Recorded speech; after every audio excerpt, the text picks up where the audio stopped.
Assalamualaikum warahmatullahi wabarakatuh. Perkenalkan, saya Ayu Putri Kumalasari, mahasiswa Fakultas Teknik Universitas Negeri Malang, Departemen Teknik Sipil, Prodi S1 Pendidikan Teknik Bangunan. Jadi di kesempatan kali ini, saya akan membahas mengenai kasus terapan mekanika bahan dalam materi lanjutan balok. Untuk materi lanjutan balok sendiri, sudah pernah kita bahas di video sebelumnya. Namun untuk mengingat lagi, kita akan membahas mengenai apa sih landutan itu. Jadi, landutan merupakan perubahan bentuk pada balok dalam arah Y akibat adanya pembebanan vertikal yang diberikan pada balok atau batang. Deformasi pada balok secara sangat mudah dapat dijelaskan berdasarkan defleksi balok dari posisi sebelum mengalami pembebanan. Kita bisa lihat dari ilustrasi yang ada di sini. Jadi yang pertama ini merupakan bentuk asli dari balok. Setelah menerima beban secara vertikal dari arah Y, maka balok akan mengalami perubahan bentuk, yaitu landutan seperti yang tertera di gambar ini. Kita lanjut. Karena kita sudah membahas mengenai apa itu landutan, sekarang kita bahas jadi apa itu balok. Balok merupakan konstruksi yang dibuat dari bahan yang sama dengan kolom, sehingga hubungan antara balok dengan kolom bersifat kaku atau tidak mudah berubah bentuk. Balok juga mempunyai karakteristik lain, yaitu bersifat lentur. Dengan sifat tersebut, balok merupakan elemen bangunan yang dapat diandalkan untuk menangani gaya geser dan momen lentur. Pendirian konstruksi balok pada bangunan umumnya mengadopsi konstruksi balok beton bertulang.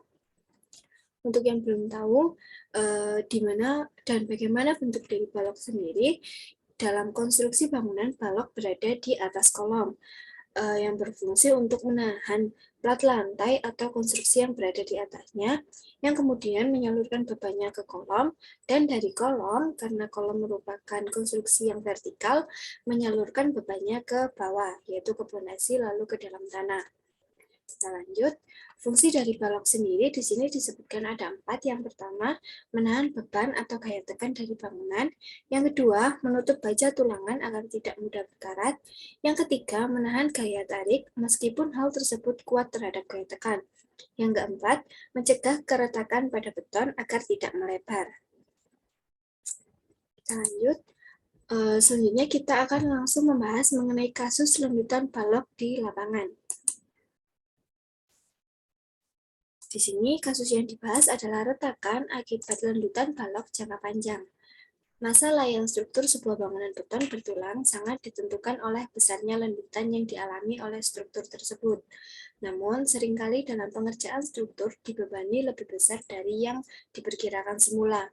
Ditambah lagi dengan adanya kesalahan dalam pelaksanaan di lapangan, misalnya kurangnya jumlah tulangan yang dipasang, jarak antar sengkang yang lebih besar dari yang direncanakan, mutu beton yang kurang dari yang direncanakan, serta hal-hal lain. Hal-hal tersebut dapat mengakibatkan struktur beton. Dalam hal ini adalah balok beton bertulang melendut melebihi apa yang diperkirakan atau perencanaan semula dan mengakibatkan retak pada beton. Di sini untuk gambar dari landutan balok sendiri sehingga terjadi retakan pada balok. Landutan yang tidak diperhitungkan dengan baik pada saat pembangunan sebuah struktur akan menyebabkan struktur mengalami landutan yang melebihi batas toleransi, sehingga menyebabkan bukan hanya kekurang nyamanan pengguna, tapi juga mengakibatkan retak yang lebih banyak dan lebih besar dari yang diizinkan. Hal ini menjadi berbahaya lagi karena retak akan menyebabkan inersia beton menjadi lebih kecil, sehingga menyebabkan kemampuan beton jadi berkurang dan memungkinkan terjadinya keruntuhan pada struktur ini. Lanjut, Nawi tahun 2003 menyebutkan faktor-faktor yang bergantung pada waktu dapat memperbesar landutan terhadap bertambahnya waktu. Sebagai akibatnya, perencana harus mengevaluasi landutan sesaat atau immediate maupun landutan jangka panjang atau long term agar landutan ini terjamin tidak akan melebihi suatu kriteria tertentu. Efek-efek yang bergantung pada waktu ini disebabkan oleh rangka atau creep, susut atau screen crack, dan regangan-regangan yang bergantung pada waktu. Regangan-regangan tambahan ini menyebabkan perubahan distribusi tegangan pada beton dan baja tulangan, sehingga kelengkungan pada elemen struktural bertambah untuk suatu beban luar yang tetap. Lendutan tambahan akibat beban sustained dan susut jangka panjang yang sesuai dengan prosedur AJI dapat dihitung dengan menggunakan faktor penggali seperti pada persamaan yang tertera di sini. Selanjutnya, lendutan yang berlebihan pada balok dapat menyebabkan rusaknya partisi di bawahnya, dan lendutan yang berlebihan pada balok di atas jendela dapat menyebabkan kaca jendela pecah karena lendutan menekan jendela sehingga kacanya bisa pecah. Dalam hal lantai terbuka atau atap seperti lantai atas garasi, parkir dapat menyebabkan rembesan air karena hal-hal inilah, maka kontrol terhadap lendutan merupakan hal yang penting untuk dihitung. Jadi lendutan pada balok sendiri apabila melebihi batas yang telah ditentukan dapat menyebabkan banyak masalah seperti yang sudah disebutkan. Untuk kontrol terhadap lendutan sendiri di sini dicontohkan sebuah profil dengan ukuran 150 x 75 x 20 x 4,5 dengan E diketahui adalah 2,1 x 10 pangkat 6 kg per cm persegi, inersia X adalah 489 cm pangkat 4, inersia Y adalah 99,2 cm pangkat 4, Qx adalah 0,6225 kg per cm, Qy adalah 1,0782 kg per cm, Px adalah 50 kg, dan Py adalah 86,603 kg. Maka untuk perhitungannya sendiri, seperti yang tertera di sini, Z izin dihitung dengan rumus 1 per 250 kali 300. Untuk Zx di sini dengan rumus 5 kali Qx kali L pangkat 4 per 384 kali E kali IY plus Px kali L pangkat 3 per 84 kali E kali inersia Y dan didapatkan hasil 0,473 cm. Untuk ZY sendiri dengan rumus yang sama didapatkan hasil 0,166 cm. Dan nilai Z adalah dengan rumus ZX pangkat 2 plus ZY pangkat 2 di akar dan mendapatkan hasil 0,501 cm. Sehingga didapatkan hasil Z izin lebih besar dari nilai Z, yaitu 1,2 cm lebih besar sama dengan 0,501 cm, sehingga bisa dinyatakan bahwa kolom ini aman atau balok ini aman. Jadi, baja profil lip channels atau C dengan dimensi 150 x 70 x 20 x 4,5 aman dan mampu menerima beban apabila digunakan untuk cording. Kita lanjut.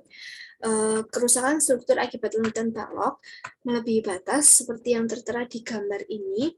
Jadi ini ada lendutan balok seperti yang terlihat yang berakibat apabila sudah parah, yaitu keruntuhan, seperti yang tertera di gambar ini. Untuk contoh kasus yang ditemui di sini, ada sumber menemukan suatu kasus di mana ada sebuah gedung yang sudah berumur kurang lebih 20 tahun. Terjadi penurunan atau lendutan pada tengah balok tepat di atas entrance atau pintu masuk.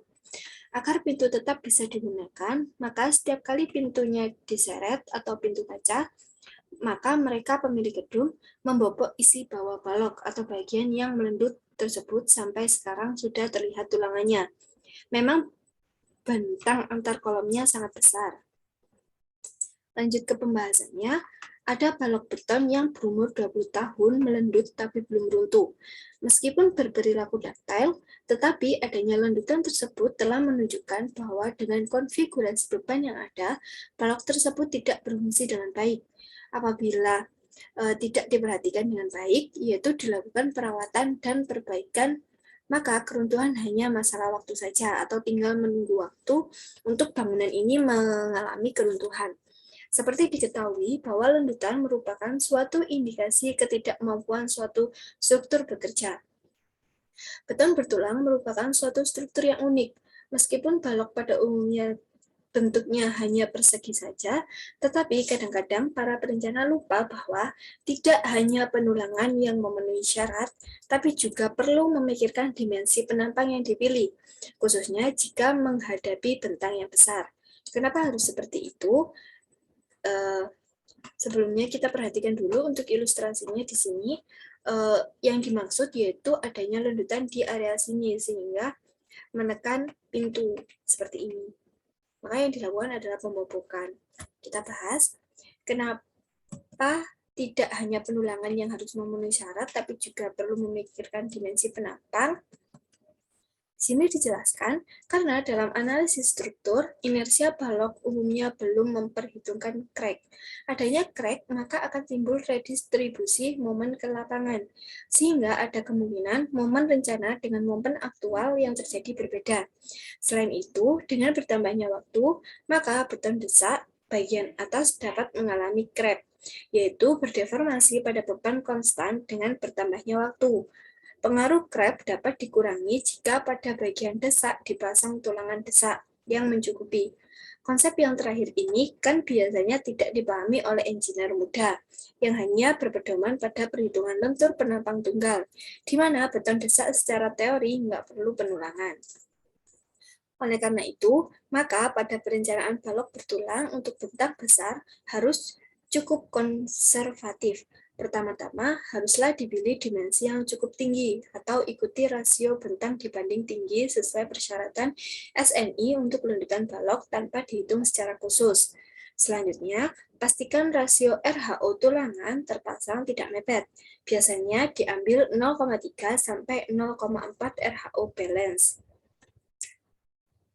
Untuk upaya penanganan dari masalah lendutan ini sendiri, yang pertama, mengurangi beban yang bekerja di atas sehingga mengurangi resiko keruntuhan. Yang kedua, menambahkan kekakuan balok dengan beberapa upaya. Yang ketiga, memberi berkuatan tambahan di bawah balok dengan menambahkan seperti kolom tambahan atau penyangga tambahan. Yang keempat adalah memakai tambahan profil baja. Jadi kesimpulan dari pembahasan penerapan materi di kehidupan nyata ini, lendutan merupakan kasus yang terjadi pada balok di mana balok mengalami lengkungan terhadap arah Y akibat beban yang berlebih atau beban yang diterima secara terus-menerus dalam jangka panjang. Karena balok merupakan bagian penting yang bertugas menyalurkan beban ke kolom, serta sebagai tumpuan plat atau struktur di atasnya, maka dalam perencanaannya perlu dilakukan perhitungan yang tepat serta memperhatikan juga analisis keretakan balok akibat lendutan dalam jangka panjang demi menjaga kestabilan struktur itu sendiri.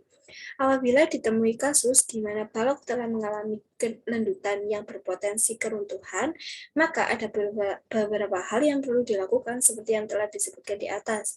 Namun, apabila balok sudah mengalami keruntuhan, maka perlu adanya perhitungan ulang untuk membuat balok baru yang bisa berfungsi membantu atau menggantikan balok sebelumnya. Keruntuhan yang dimaksud ini sendiri maksudnya keruntuhan dari baloknya, bukan keruntuhan secara keseluruhan dari kegagalan strukturnya. Sekian presentasi dari saya mengenai penjelasan materi ini. Terima kasih untuk perhatiannya. Mohon maaf apabila masih ada kekurangan. Wassalamualaikum warahmatullahi wabarakatuh.